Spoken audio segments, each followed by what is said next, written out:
With this session update, I'm Shannon Lurkey. The COVID-19 pandemic prompted further innovations in how providers and patients interact in a healthcare setting. The Senate unanimously passed the Minnesota Telehealth Act, updating the 2015 telemedicine bill. Here are some highlights from the floor debate. Senate File 1160 is cleaner and an updated and clarifying version of what we passed in 2015. We're on the sixth engrossment, members. So it's been through many committees, many eyes on this in this floor. And I just want to state that current law from 2015, parity for private coverage is current law, and allowing audio communication is current law. Just wasn't used until COVID hit last year. So we are changing that in the statute. And for the record, MA coverage is not current law. The important changes of this bill is we define a healthcare provider, any licensed or registered healthcare provider practicing within their scope of practice. The coverages are not limited based on geography, location, or distance of travel. That was changed from 2015. There's no language in here to require telehealth. And it prohibits provider from requiring specific telecommunication technology or equipment as a condition for coverage, and they must follow the HIPAA standards. This is a comprehensive approach. I appreciate the task force, the studies, the procedures laid out, the thoughtfulness that is within. That is so very important. COVID has this one silver lining that I think we can all see and value and take advantage of that. I do want folks to know that Senator Rosen in her bill also included, though, that providers who determine that telehealth is not appropriate and they deem that it's important to have an in-person have that choice in this bill as well. And also the patients, enrollees, they have the choice to say, I don't think telehealth is right for me. I want to choose in person. And members, I just want to speak up for the value when you have an in-person visit with your provider. The assessment of how you walk, how you talk, the rotation of your body, how you sit in a chair, how you stand up, all those are valuable clues and very important that you often won't get in a telehealth. However, without question, telehealth has such a role and such a place, and I absolutely support this telehealth bill, but I want to let people know for sure that they can also still continue in-person visits. Patients and people in Minnesota are lucky to have a legislator like yourself pursuing this at a time when it was necessary, and a leader who has sort of engaged all the advocacy groups with respect, and also members from both sides of the aisle working with Representative Dr. Kelly Morrison and her work on this bill as well. I appreciate that this is a first step in what was a necessary and overdue transformation of medical delivery to telemedicine, which was forced forward very rapidly by the pandemic. I appreciate that most of all, at this particular stage, you have stood by the principle of parity, of payment parity between electronic visits and in-person visits. I know that there is some resistance to that, but if we abandon that concept at this point in the process, we will remove all the good incentives that we've established through this last year to try to expand into telemedicine. So it's important that we hold on to that at this point. Long term, I believe this may be an opportunity to sort of reform and rethink how we compensate health delivery altogether, and that will have numerous benefits, but at least at this juncture, it's important that we continue with payment parity. With regards to equity, of course, telemedicine may improve our access to remote services, particularly for mental health, where there are few providers in rural areas. It may improve our access to communities of color and communities of poverty who might not have the means to get into an in-person visit.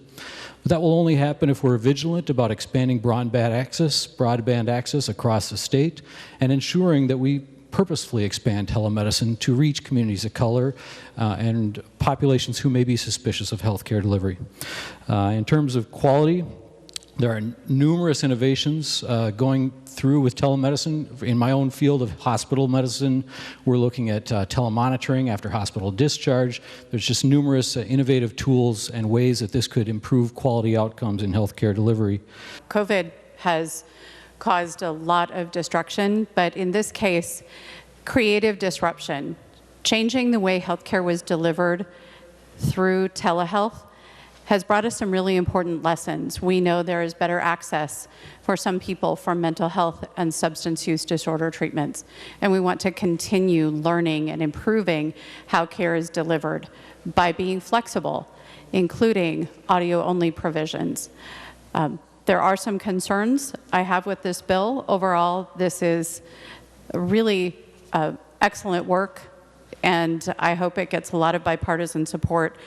Some of the concerns that have been expressed to me, we need to start seeing some savings in the system for telehealth to prove its value. And that's going to mean better outcomes for patients will be part of the measure. Improved access to providers will be part of that measure. But eventually, it's going to have to show up in reducing cost. There are some virtual first insurance plans that are being put into the market that have a significantly lower premium. And so we need to keep in mind that all of this is going to continue to evolve. Even as it moved quickly in the past year, step by step, we're going to have to look at parity, for example. And are we keeping our promise to close disparities and improve access?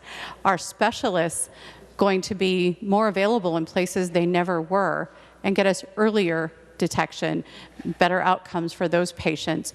Or are we going to put at risk the physical presence of providers in what are now underserved communities?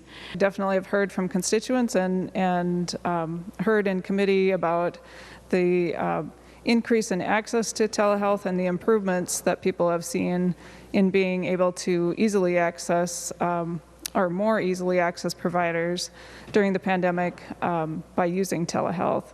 And I think that it is important for us to be reviewing and implementing changes that we see are pertinent for right now, as well as assessing how we need to look into the future to make sure that our laws stay current and that we're looking at the right factors. I remember back in 2015, the reason why telemedicine bill was put forth was truly for stroke victims, for strokes in rural communities. There wasn't enough care in these rural hospitals to take care of, you couldn't get another provider to come to these communities, and you have a stroke victim come through. What are they going to do with them? And I remember at the Mayo Clinic Hospital, or the Mayo Hospital in Fairmont, and I'm in the room, and the video is tapped into Rochester Mayo Center, and the video camera was about from me to probably Senator Eichhorn, and I asked him, what did my watch say? And that video could pick up exactly what my watch, the time on my watch. It was pretty impressive. So that's why telemedicine started. And you look at the development and what's happened, and because of COVID, really, 6 years of change in this area of healthcare delivery. Digital care delivery is a reality. It's here to stay. And it's not to supplant in-person delivery. We're always going to want that one-on-one, face-to-face.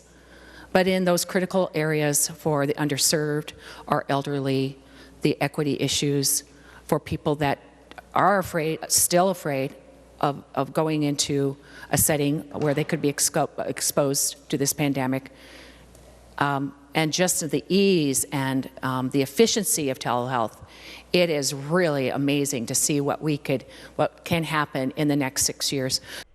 To continue following these issues and more, watch legislative coverage Monday through Friday on the PBS Minnesota channel, or visit our website, www.senate.mn/media.